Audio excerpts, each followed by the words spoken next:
I've taken the trouble to put a video together of a roast, right from start to finish, right from switching on the roaster to finishing the roast and dumping it out in the cooling tray.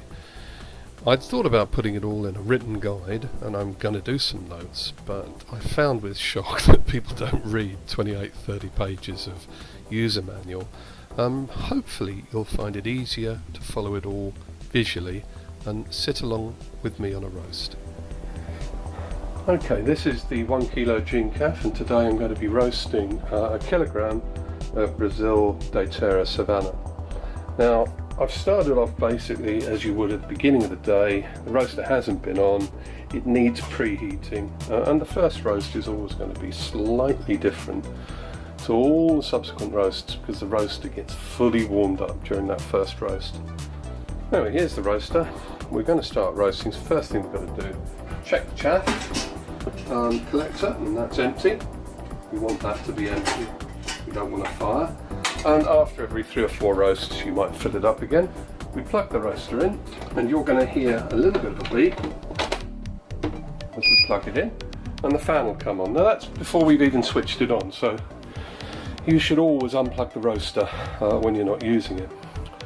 Switch the roaster on here, and you'll see the drum position itself, does its check, and we'll set our preheat temperature to 233, which is what we feel is about the right temperature to roast this Savannah at.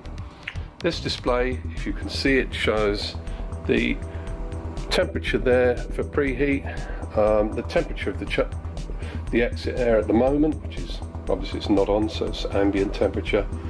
The timer set is 15 minutes. We'll just push that up to 16 minutes. And we can extend it or reduce it by turning that knob at any time during the roast.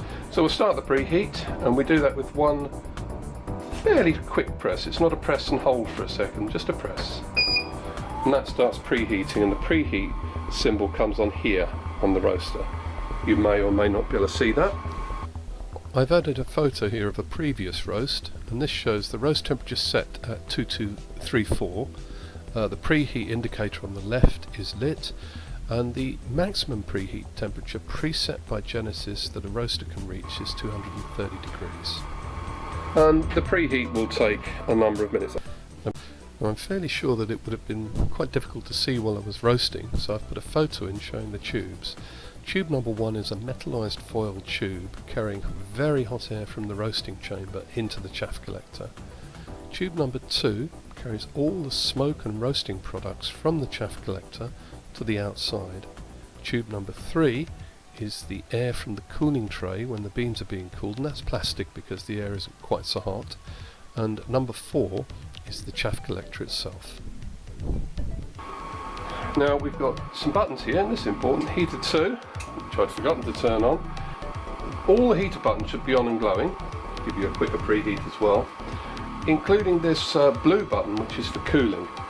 If that button isn't on, the cooling fan won't come on automatically when the roast is dumped. So at 134 degrees now, 135, and it's going up much faster since I put heater 2 on. So probably good that I made that error. Always remember to check those 3 lights are on. Now that's a beep telling us we're at 150 degrees.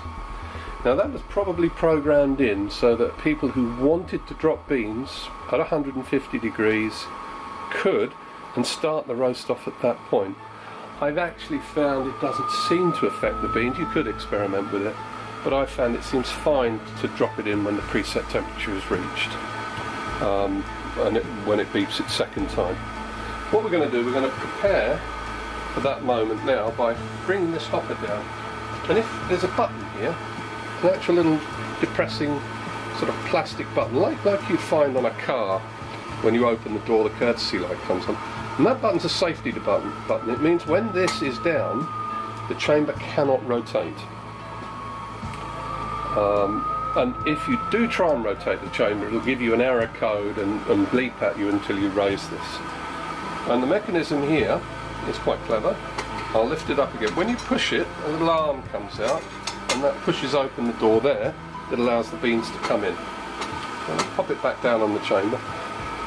when I actually do release the beans, I always put a thumb here and pull at the bottom to sort of steady it so I'm not pulling it against its mounting.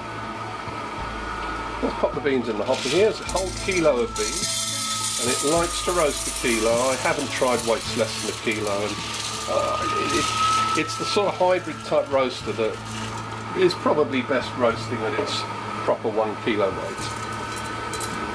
The only exception to this might be if you roast a coffee like Monsoon Malabar, which can get a bit bulky, and I haven't tried that coffee in it.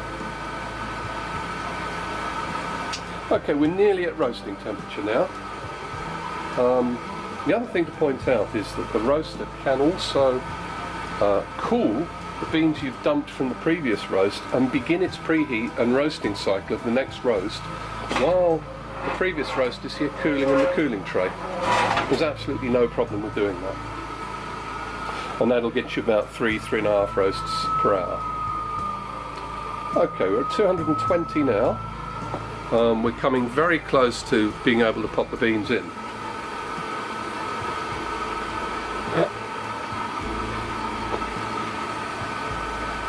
Now what we do, when it reaches the preheat temperature, the roaster will actually maintain that temperature on, off, just maintaining that preheat temperature for a while.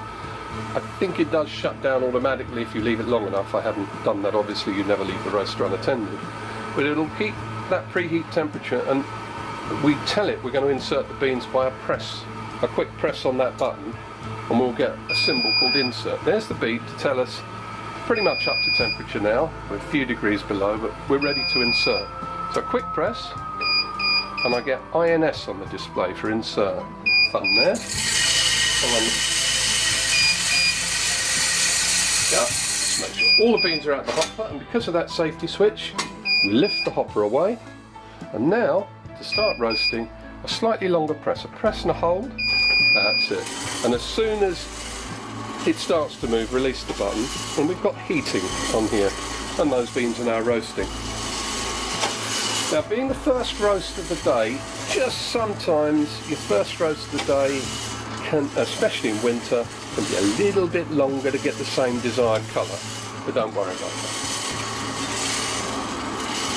So I'll set to 16. If it was a coffee that was taking 15 minutes, 50 seconds to roast, I'd probably actually set it to 17 and just stop the roast early by press and holding that button, which would start the dumping process of dumping the roast.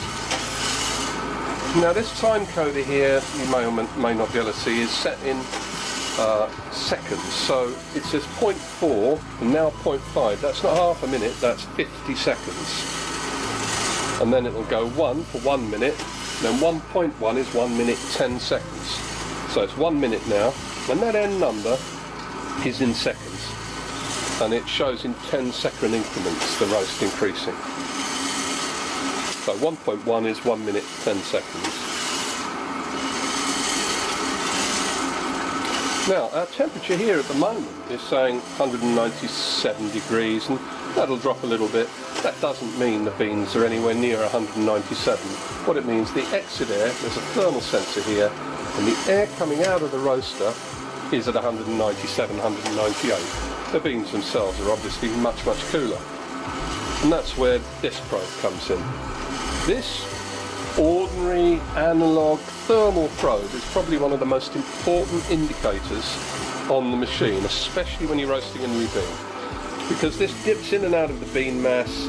It's at the chamber there, it's out of the hot air stream directly, and it gives you a better indication of chamber stroke bean mass temperature.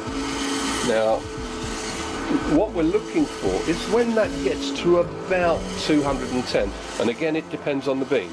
But this bean, at about 210, 215 degrees, we want to start doing things with the roast. With other beans, it might have to reach 220 before you start doing something. And if I talk through the roast process here, what's going to happen is it's going to heat, and these beans are going to gradually change colour to straw, and you'll see that happening. Now, during that process, it's driving off the water out of the beans, and it's coming towards something we call first crack. Depending on the bean, it can happen at 10 minutes, 11 minutes, even 12 minutes. And that first crack is a fracturing of the bean as the water vapour finally comes out of it.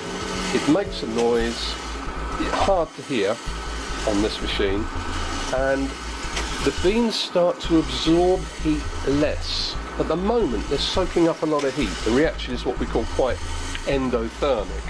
But at first crack, the reaction becomes much less endothermic, and the beans need a lot less heat to maintain and increase their temperature. You will hear the term that beans become exothermic. They don't. Beans don't make their own heat. They always need a heat input. But at first crack, after about 20-30 seconds of first crack, they need a lot less heat input to them. And that's why there's two heater buttons here. Heater 1, heater 2. This heater 2 is your little heater, heater 1 is your big heater. Cutting out heater 2 will trim about 33% of your power away from the roast. 33% of the power not being put into the roast. So this is at 100%. When we trip that heater out, it'll be down to about 67%. Now, we're going to wait until we see for this particular bean, a chamber temperature of about 210-ish. There's a little bit of feel, a little bit of art to this, and then we're going to turn that one off. That'll happen at about 11.5 minutes, maybe 12, because it's the first roast. When we turn that off, you'll see this temperature on the display go down because your exit air temperature will reduce. But this temperature here will be maintained and even start to rise, and that's exactly what we want to happen. So I'm going to walk around here and have a little look here. Our temperature here is at about, on this dial, we have to read it as it moves, at 170 degrees, 160 degrees. And the time is about 4 minutes 50 seconds, and that's about perfect. That's about what we'd expect. That's a good indicator for the roast progressing at a satisfactory pace. Now it's important to mention this is a commercial batch roasting. You're not going to have this fine level of control over temperature and profiling. And with a kilo of beans, it's not that easy anyway to rapidly reduce or increase temperatures. Which means you've got to get it right, you've got to set it up right, you've got to anticipate. Now outside, and you probably can't see it, I'm seeing some smoke coming off the beans now for the first time. And I'm seeing chaff at about 5 minutes start to more heavily collect at the grid at the end of the roasting chamber. And there's a big flapper that just clears that grid and breaks down the chaff which goes into here. Now the other thing you can do while you're watching your roasting chamber is look out for stones, look out for black beans, look out for any foreign objects in the roast, because if you see anything now, pick them out later so it doesn't destroy people's grinders, or your own grinder if you're roasting for you. Okay, we're 6 minutes into the roast. You can see there's been a fair change in the bean colour. I'm just going to get some beans and show you.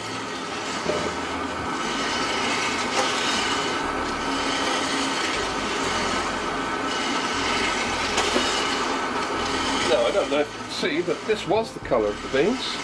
Took a few out in my hand. They were sort of greeny khaki, and they're now a sort of straw, a nice straw colour. Put these back, and they've got a little bit larger, but not much.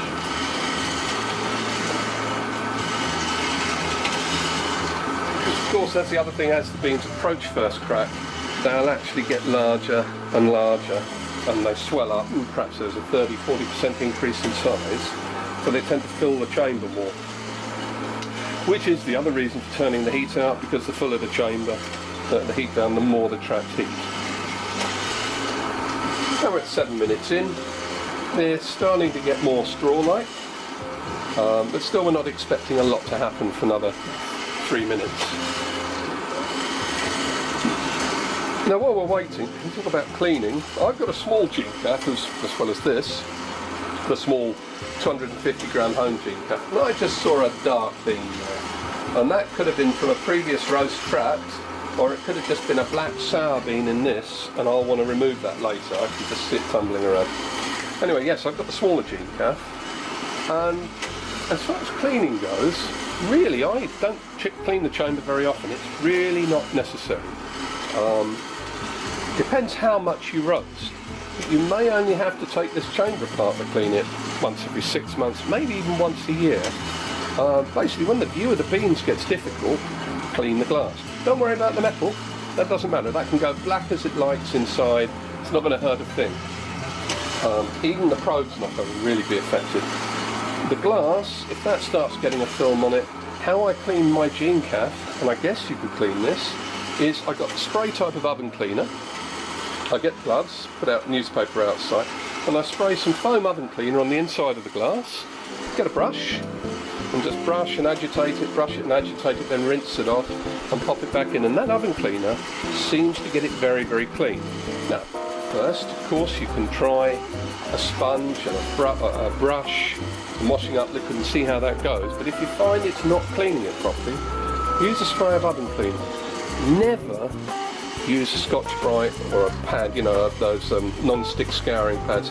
That's going to scratch your glass. And that's why the oven cleaner is probably a better option if you really can't get it off with a normal brush and soap and water. Okay, we're at 9 minutes now. The beans have got a noticeably dark straw colour. I'm going to check the chamber temperature. And that now is about 190, coming up towards 200. So far everything's perfect and we're quite happy. Now the other thing, when the beans have roasted and you get them into the cooling tray, there might be a little bit of oil showing here and there on the beans. Don't worry about it, that will go away, that'll get absorbed back into the bean. If they're very, very oily, then it's got too hot, or you've roasted it too quickly. But if you see the odd little bit of shininess here and there, that soon goes away as the bean cools.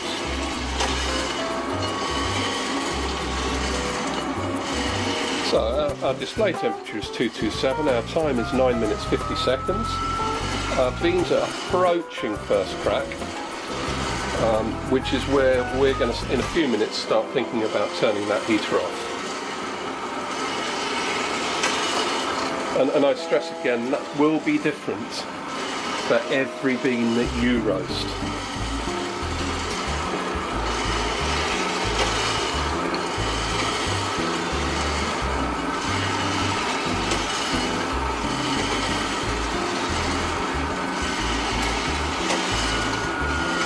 Now remember, if I need to add time, one click I can add a minute, one click I can reduce a minute.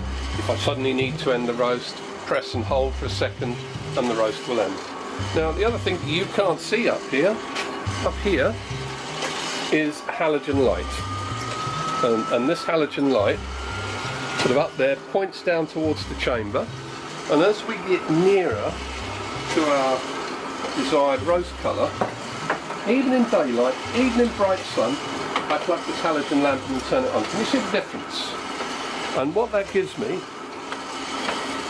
is a standard colour to reference my roast by, standard colour temperature, and it makes sure I can get all my roasts pretty much the same colour. So even though I've got great light here, but turning on this known halogen light source, it's always the same, it really helps me assess my roast colour.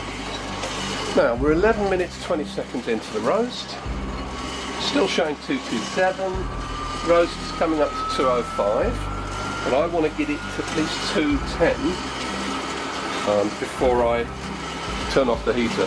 Now, when I was roasting yesterday, I was having to turn this off at about 11:30, 11:40, but because this is the first roast, I probably have to let this go to 12 minutes before I turn that second small heater off. Maybe even slightly more.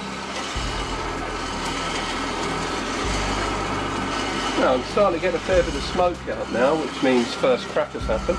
I'm now pretty much at 210, so I'm going to pop this heater off. It's 12 minutes 10 seconds, and there's a fair bit of smoke. I can hear first crack going, a little snapping like tin foil sound, and I can see smoke outside. Now obviously you won't be dangling your hoses out of a window, you'll have yours vented through a wall, I'm sure. And there is a minimal amount of leakage there, so you may even have an extractor and vent it up into an extractor, whatever you have to do as part of your business. Okay, you'll see this temperature dropping. It was 227, it's now dropped to 222. However, if I check the chamber temperature, that's rising, that's 212, 213 now. So rather than going down, it's still going up. So that means I got this right, I didn't turn it off too early. This is now down to 220, and eventually this and that will equalise, and that's not a problem. And we're 13 minutes 10 seconds into the roast.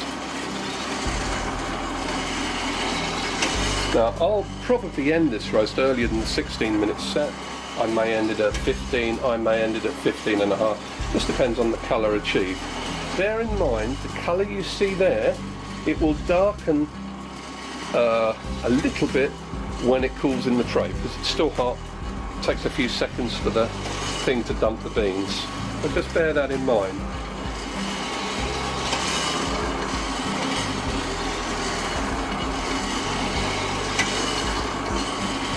And one of the things you don't really want to be doing is under roasting, and that's a warning beep saying I've got 2 minutes to go before I reach my 16-minute time limit. We're 217 degrees there, which is pretty much the temperature being shown on this dial. Now that doesn't mean it is, it doesn't mean that that's the temperature of the beans. It just means for this roaster, those are the indicators. For your own roaster, it might be slightly different. Your roaster, you may have to have my 210 on there, maybe your 212 or your 215. My 217 on there, maybe your 219. Each roaster is an individual thing. It's going to be fractionally different. But this is what works on my roaster. It'll broadly work on yours, and you'll fine tune it depending on how yours work and your particular mains voltage at your location, which the mains voltage is going to affect the speed and heat of the roaster. Now coming up to 218, maybe 220, which is good. I don't like my roasters getting above 225 on that chamber dial, because I find that's not good, that's getting too hot. We're 15 minutes 10 seconds in. The beans are going a lovely colour now. They're a nice shade of milk chocolate. And you know, I'll want to dump these soon. I won't want to let them go too much longer. But that's absolutely perfect, it's looking.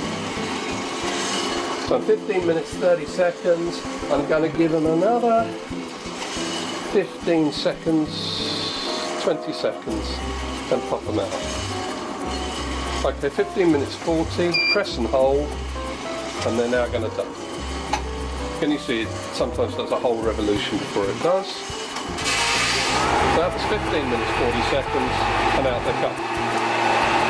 Now, there are no beans trapped, but if there were, this little device, I was going to make it until I found one in the box.